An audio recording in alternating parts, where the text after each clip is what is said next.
d'informatique et de mathématiques appliquées de Grenoble, ainsi que Kevin Polissano.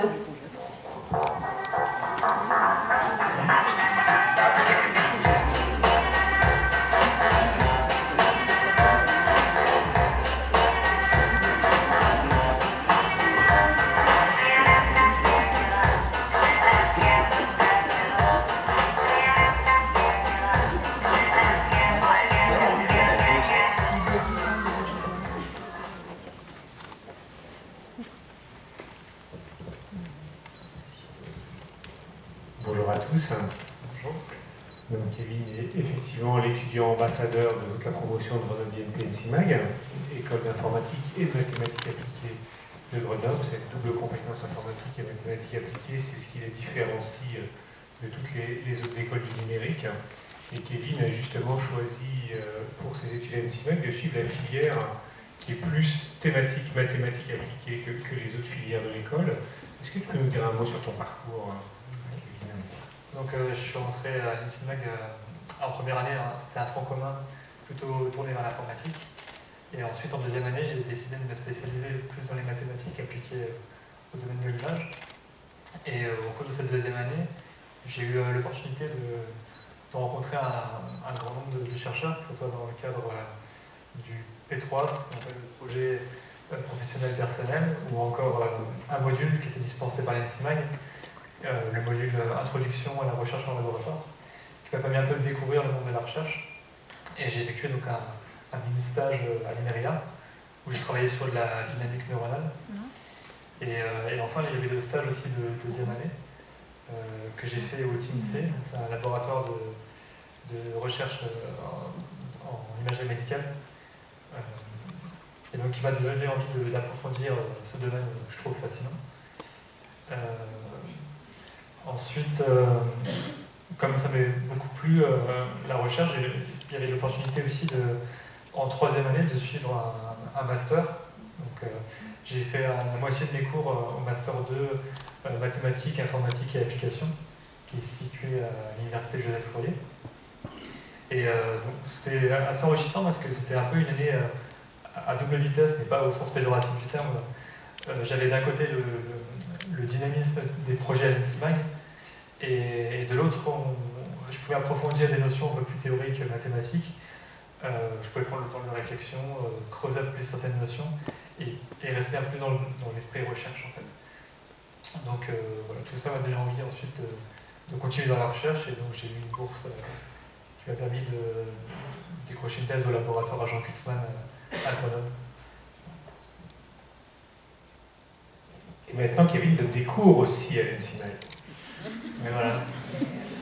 Il est doctorant en contrat B, comme on appelle dans le milieu. Alors, qu'est-ce que ça fait, Kevin, de passer de l'autre côté de la strade? Ça fait bizarre au début, un peu d'appréhension quand même, parce que bon, j'étais un tout petit peu plus vieux que les premières années, donc ça fait un peu bizarre. Il faut être crédible. Mais bon, très vite, l'appréhension laisse place au plaisir aussi de transmettre, d'expliquer, puis aussi de recevoir un petit peu de contact social, parce que la thèse n'est pas toujours évident, on se sent des fois un petit peu isolé. Donc c'était très enrichissant.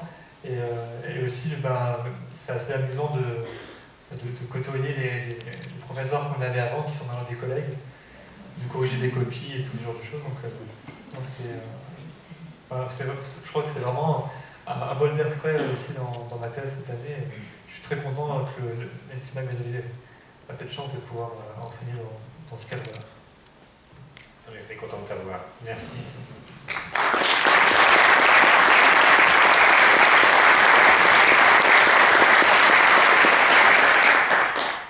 Bon, alors, quand on lit le sujet de votre thèse, On ne comprend rien. vous m'avez enlevé les mots de la bouche. On est devant quelque chose, en tout cas, de très théorique. Les applications. Oui, donc en fait, je travaille sur la modélisation de textures aléatoires. En fait, des applications que je cite souvent pour expliquer à quoi ça peut bien servir, c'est l'imagerie médicale, donc c'est vraiment un domaine que j'aime beaucoup. Typiquement, si on prend par exemple une image de mammographie ou une coupe d'os avec un patient qui a de l'ostéoporose, c'est des images qui n'ont pas des contours très réguliers, donc qui ont certaines caractéristiques propres, donc par exemple des régularités qui sont différentes, des orientations. Si on trouve une tumeur, il y a des structures particulières à détecter. Et ça, l'ordinateur, il a du mal à faire parce que justement, l'image, elle n'est pas très bien définie. Donc nous, l'idée, c'est de développer non seulement des modèles de maths qui permettent de générer de telles textures pour ensuite travailler dessus et trouver des techniques d'analyse pour détecter ces structures, donc pour un peu suppléer le diagnostic des médecins, par exemple. Ça, c'est une des applications possibles.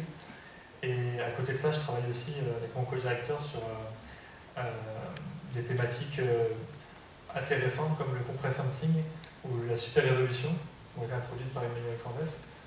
Et là, par exemple, l'idée, c'est à partir d'images de basse fréquence.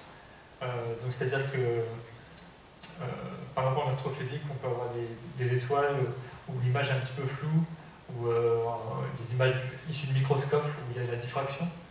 Et donc là, l'idée, ça serait de battre en fait les diffractions et de retrouver donc une précision infinie sur la position des objets ou ce genre de choses.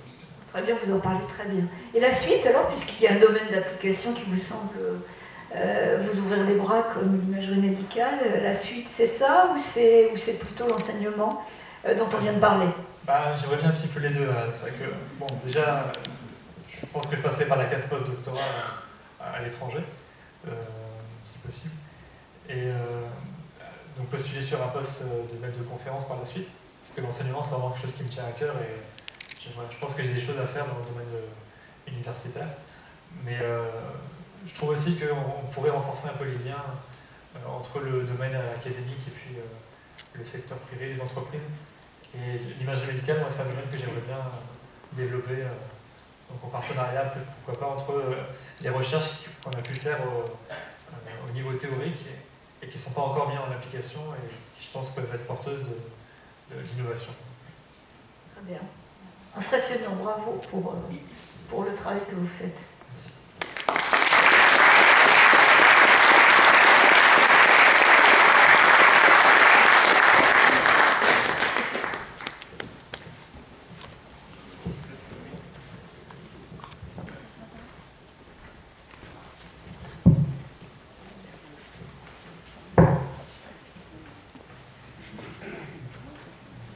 Je vous remets le diplôme de la promotion de TSIMAG.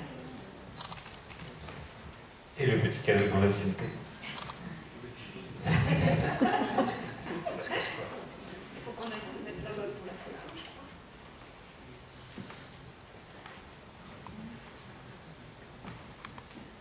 Pardon.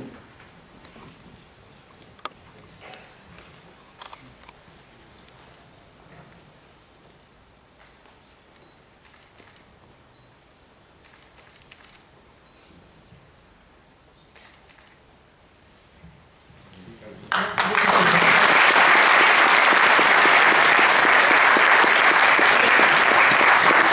Maintenant, je vais demander à Nadine Guillemot, qui est la directrice de l'ECISAR, notre belle école de Valence, et puis à Gerson Piraki.